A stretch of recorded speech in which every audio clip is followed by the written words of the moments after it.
at the outset of the war, it seemed like they may be going for regime change, but they never. And it's possible that just the force of Ukraine, and they have the army, I guess if you want to call it that, of Ukraine, it's kind of loosely assembled in a lot of cases, but they've done a pretty good job of holding off and with support internationally. So maybe regime change was, maybe it wasn't their purpose, but the main purpose aside from that was to secure Donbass, as they call it, or secure, as they call it, not Donbass, that's what it's called, but to take over Donetsk and Luhansk and get that natural gas. That's the main point, and to further secure Crimea. If regime change can happen, that's cool, but that's like a secondary effect of all this. And also to warn Ukraine off NATO permanently, which they also have accomplished for sure. Okay. Like that's just never going to happen. So from you go into a fight with a clear objective, right? And let's say that Russia's objective was they didn't want to take over the whole country, because then you have to govern that shit, and that's just not going to work, right? No. 60% of that country is anti-Russian, so it's not going to work. But let's say take over the country's on the list, regime change is on the list, and then strengthen Crimea and fix their water supply issues, and then capture the 2 natural gas reserves on the eastern part that are closest to you, and create a little bit of standoff between mainland Russia or main Russia and NATO. They've done 3 out of the 5 things. Okay. That's probably a victory, right? I guess it depends on how, I don't know. I would, if it were me, I would consider it a victory, but. I think to the world, though, probably not media-wise and everything else. That's propaganda, though. Oh, but that's all this is. Like all of this is propaganda. Like, let's say that it's true that Russia is retreating from Kiev and Lviv now, right? Regrouping, whatever they wanted to call it. They still have captured the territories that they said they wanted before this started.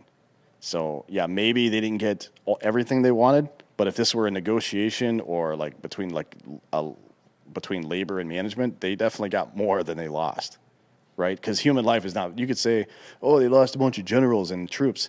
Russia doesn't give a fuck about that. They don't value human life. Yeah. They kill people for fucking speaking out of turn over there, and it's important to be able to be objective about this. Saying what's actually happening doesn't make me pro what's actually happening. That doesn't mean I'm rooting for them. I'm just saying what the fuck has happened. Yeah. Tired of having to say that shit too, by the way.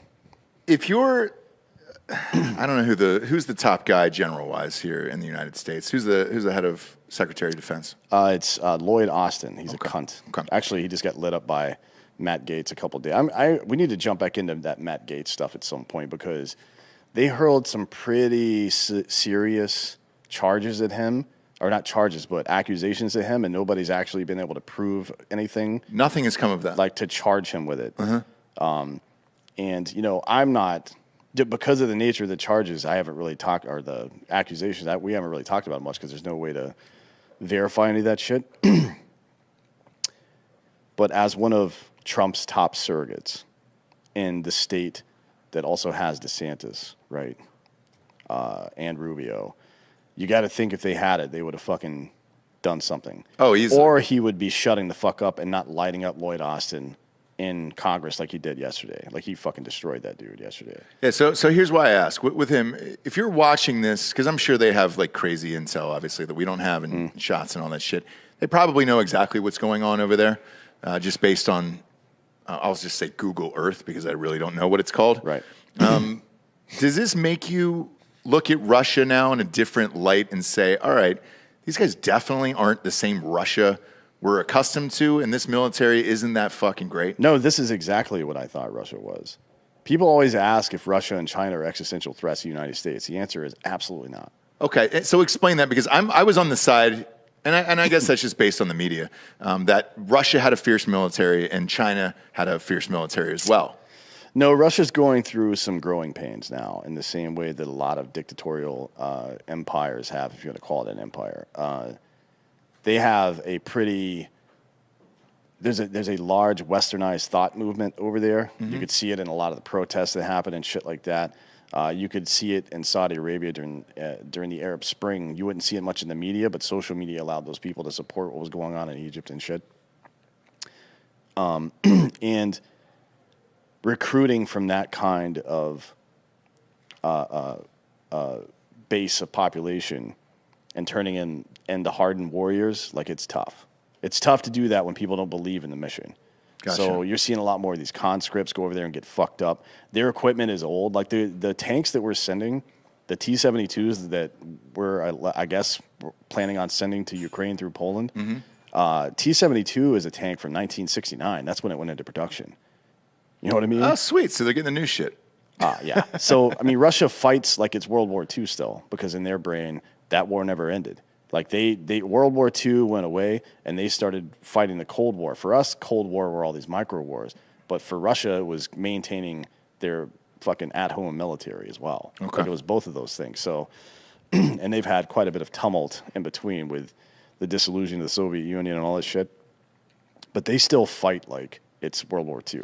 They fight wars of attrition. They bring in armor, surround places, and blah blah blah. That's not what we do. You notice how few sorties, like, yeah, a lot of places like Mariupol got blown up, but Kiev is still mostly intact. And if it were like Baghdad, we dropped like 2,000 fucking, not bombs, but separate sorties over just the city of Baghdad in the fucking first couple of days of the Iraq War. Yeah. I'm pretty sure their bombing isn't even Air Force first. Like, they use artillery. They're more, using quite a bit of artillery as well, yeah. which is interesting. Like, they're not really utilizing their Air Force for bombing, not nearly as much as the United States does. Yeah, and that could be because their aircraft suck and their pilots aren't very good. That's possible. It could be because javelins, right, are shooting them out of the sky, so it's safer to shoot from that side. I don't know. But either way, they still fight like it's World War II. So this is, if you see it through I've said this on this show before, if you see this conflict or this war between Russia and Ukraine right now going on through the lens of modern combat, the way that we fought in Iraq and Afghanistan, or even in Pakistan and fucking Yemen and shit, it'll seem old. Like, this is like, you guys are failing. Like, no, that's not true. It's just not true. They operate differently than we do, obviously.